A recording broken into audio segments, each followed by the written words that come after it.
Movie की शुरुआत सन 1962 से होती है, जहां पर हम डॉक्टर केल्विन को देखते हैं जो एक साइंटिस्ट था। ये वो वक्त था जब अमेरिका और सोवियत यूनियन के बीच कोल्ड वॉर चल रहा था। अमेरिका में ये अफवाह फैल चुकी थी कि रशिया कभी भी अमेरिका के ऊपर परमाणु अटैक कर सकता है। इसीलिए डॉक्टर केल्विन ने अपने घर के पीछे एक बंकर बनाया था जो कि परमाणु हमले से बचने के लिए बिल्कुल सुरक्षित था। केल्विन के घर में एक पार्टी चल रही थी, तभी वो टीवी पर एक न्यूज देखता है जिसमें अमेरिकी प्रेसिडेंट रशिया को कह रहे थे कि हम तुम्हारे परमाणु बम से नहीं डरते और उसका जवाब देने के लिए हम पूरी तरह से तैयार हैं। इस न्यूज को देख कर के डॉक्टर केल्विन समझ जाता है कि जल्दी ही परमाणु वॉर शुरू होने वाला है। वो सभी लोगों से कहता है कि जल्दी से आप अपने घर चले जाओ और वो खुद भी अपने घर के पीछे बनाए हुए बंकर में अपनी वाइफ को लेकर के चला जाता है जो कि प्रेग्नेंट थी। उसी रात हम एक फाइटर प्लेन को देखते हैं जिसके इंजन में खराबी आ चुकी थी, लेकिन पायलट अपनी जान बचा कर के निकल गया था। वो फाइटर प्लेन सीधा आकर के केल्विन के घर के ऊपर गिरता है, जिससे बंकर में मौजूद केल्विन को लगने लगता है कि शायद परमाणु अटैक हो गया होगा। इसीलिए वो जिस बंकर के अंदर होते हैं उसे पूरी तरह से लॉक कर देते हैं। इस बंकर के लॉक होने का मतलब था कि अब ये ठीक 35 साल बाद खुलेगा, क्योंकि परमाणु अटैक से जो वायरस फैलता है उसका असर लगभग 35 सालों तक रहता है। इसका मतलब था कि केल्विन अब अपनी वाइफ के साथ इस बंकर में फंस चुका था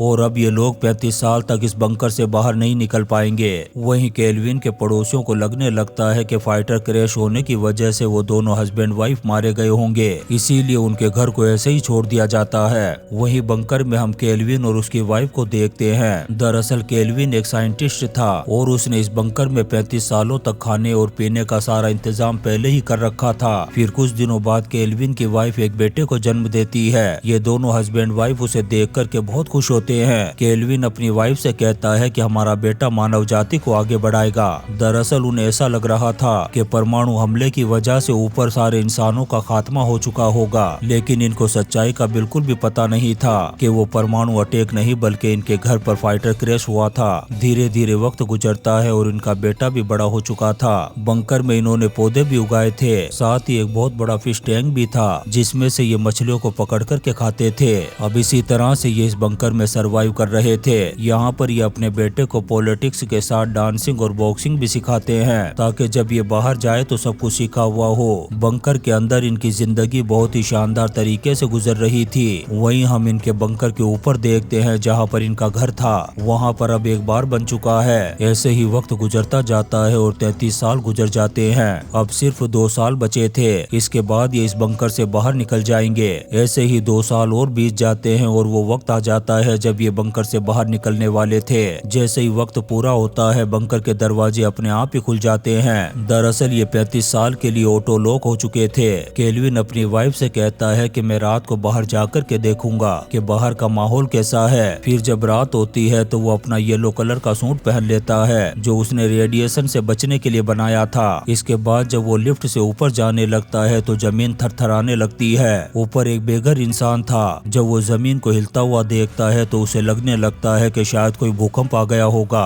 तभी अचानक से केल्विन जमीन को फाड़ करके बाहर निकलता है जो येलो कलर का सूट पहना हुआ था। वो बूढ़ा आदमी जब केल्विन को देखता है तो डर के मारे बेहोश हो जाता है। केल्विन भी जब अपने घर की जगह को देखता है जहाँ पर अब एक बार बन चुका था, इसके बाद जब वो बाहर जाता है तो देखता है कि चारों तरफ सिर्फ क्राइम हो रहा है। ये दुनिया पहले से भी बहुत ज्यादा बदल चुकी थी। टेक्नोलॉजी भी इतनी हाई हो चुकी थी जिसके बारे में केल्विन ने कभी सोचा भी नहीं था। ये देख कर के केल्विन वापस बंकर में आ जाता है और अपनी वाइफ और बेटे से कहता है कि बाहर की दुनिया तो पूरी तरह से बदल चुकी है। हम लोगों का इस बंकर से बाहर रहना बिल्कुल भी सेफ नहीं है। चारों तरफ सिर्फ क्राइम है, लोग म्यूटेंट बन चुके हैं, इसलिए हमें इसी बंकर में रह कर के जिंदगी गुजारनी होगी। ये सुनकर के केल्विन की वाइफ का दिमाग खराब हो जाता है क्योंकि वो पिछले 35 सालों से इसी बंकर में कैद थी, इसलिए अब वो इसके अंदर नहीं रहना चाहती। पर केल्विन उसे समझा देता है। धीरे धीरे करके इनके खाने का सामान भी खत्म हो चुका था। इसी बीच केल्विन को हार्ट अटैक आ जाता है, इसलिए अब केल्विन के बेटे एडम को खाने का सामान लेने के लिए बंकर से बाहर जाना होगा। जब एडम बाहर जाने लगता है तब केल्विन उसे अपने पास बुलाता है और कहता है कि बाहर एक गंदी किताबों की दुकान है, तुम उसके करीब नहीं जाओगे क्योंकि वो एक ऐसी जगह है जहाँ पर रेडिएशन बहुत ज्यादा है। दरअसल केल्विन जानबूझकर के अपने बेटे को झूठ बोल रहा था क्योंकि वो चाहता था कि उसका बेटा उस गंदी किताबों की दुकान से दूर रहे।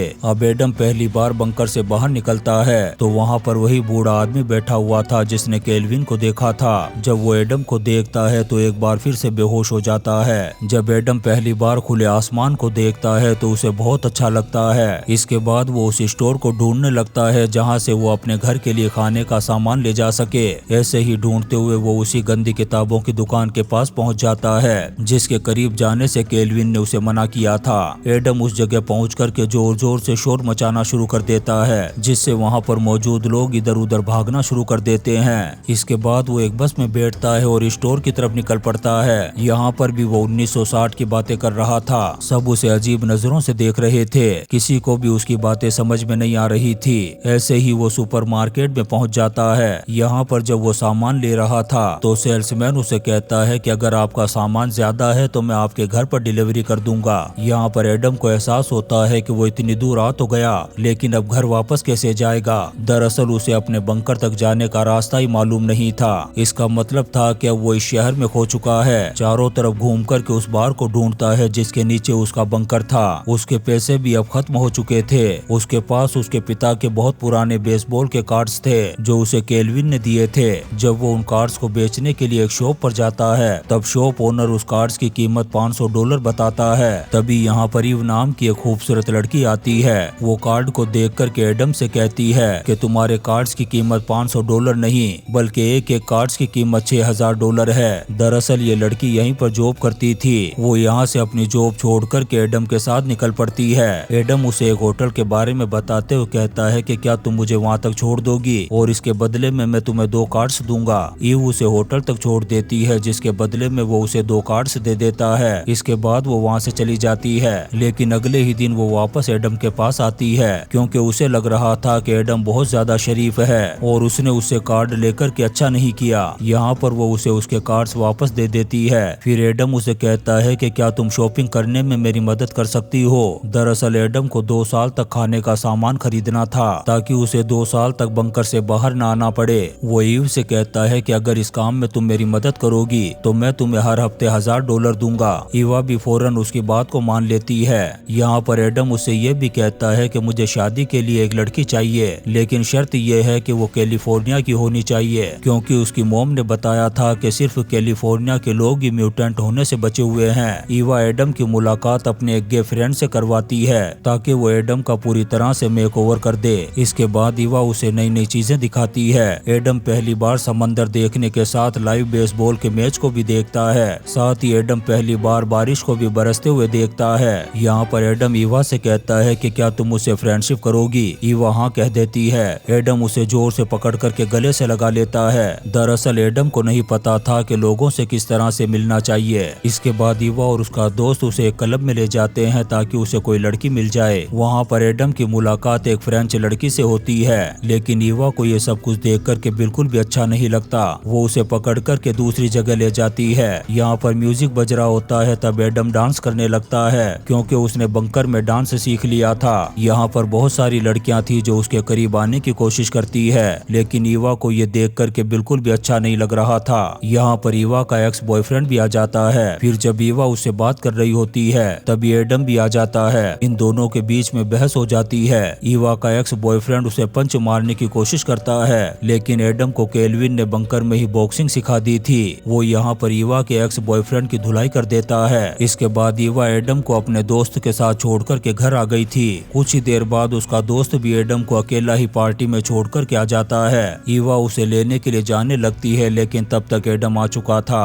फिर ये घर आकर के एक दूसरे को अपने प्यार का इजहार करते हैं। यहाँ पर एडम उसे अपनी जिंदगी की सारी सच्चाई बता देता है। यहाँ पर वो ईवा से कहता है कि मैं तुमसे शादी करना चाहता हूँ और मैं चाहता हूँ कि तुम भी मेरे साथ उसी बंकर में रहो। ये सुनकर के ईवा को लगने लगता है कि शायद इसकी दिमागी हालत ठीक नहीं है। इसके बाद एडम यहाँ से चला जाता है। फिर उसे वो बार मिल जाता है जिसके नीचे उसका बंकर था लेकिन जब वो वापस ईवा के पास आता है तब तक ईवा ने दिमागी डॉक्टर को बुला रखा था। एडम ईवा से कहता है कि तुम होटल में जाकर के मेरा बिल पे कर देना। ये कहकर के वो डॉक्टर की एम्बुलेंस की तरफ भागता है। इधर ईवा जब होटल में जाकर के उसके सामान को चेक करती है तो वो देख कर के हैरान हो जाती है। दरअसल ये सारा सामान 1960 का था। इससे इन्हें यकीन हो जाता है कि एडम सच बोल रहा था। यहाँ पर एक कंपनी के शेयर भी थे जो उसके पिता ने 1960 में खरीदे खरीदे थे, जिनकी कीमत अब करोड़ों में हो चुकी थी। उधर एडम अपने बंकर में पहुंच चुका था, जो ठीक 14 दिन बाद आया था। ऊपर जो बूढ़ा आदमी था वो भी उसके साथ बंकर में आ गया था। उधर ईवा अपने दोस्त के साथ एडम को पूरे शहर में ढूंढ रही थी और एक दिन एडम उसे मिल जाता है। फिर एडम ईवा को भी बंकर में लाकर के अपने पेरेंट्स से मिलवाता है, वो भी इनके साथ रहने लगती है। इसके बाद केल्विन बंकर को 10 सालों के लिए बंद करना चाहते हैं, लेकिन एडम कहता है कि मुझे 2 महीने का टाइम चाहिए क्योंकि मुझे कुछ चीजों को ठीक करना है। इसके बाद एडम ईवा के साथ बंकर से 2 महीने के लिए बाहर निकल जाता है। फिर वो अपने पिता के शेयर को बेच करके करोड़ों डॉलर कमा लेता है। फिर उन पैसों से शहर से बहुत दूर कंट्री साइड में एक आलीशान घर बनाता है। इसके बाद वो अपने मॉम डैड को भी यहाँ पर ले आता है। वो अपने डैड से कहता है कि 1960 में कोई भी परमाणु हमला नहीं हुआ था और उनके घर पर जो गिरा था वो एक फाइटर प्लेन था जो क्रैश हो गया था और अब सोवियत यूनियन भी पूरी तरह से खत्म हो चुकी है। लेकिन केल्विन को उसकी बातों पर बिल्कुल भी यकीन नहीं होता। वहीं हम ईवा को देखते हैं जो एंगेजमेंट रिंग से खेल रही थी। वो केल्विन को देखती है जो यहाँ पर भी एक बंकर बनाने की तैयारी कर रहे थे और इसी सीन के साथ ये शानदार movie blast from the past खत्म हो जाती है। दोस्तों, हम आपके लिए ऐसी ही इंटरेस्टिंग मूवीज एक्सप्लेन करते रहेंगे, तो आप चैनल को सब्सक्राइब जरूर करें और लाइक और कमेंट्स भी करें। Thank you.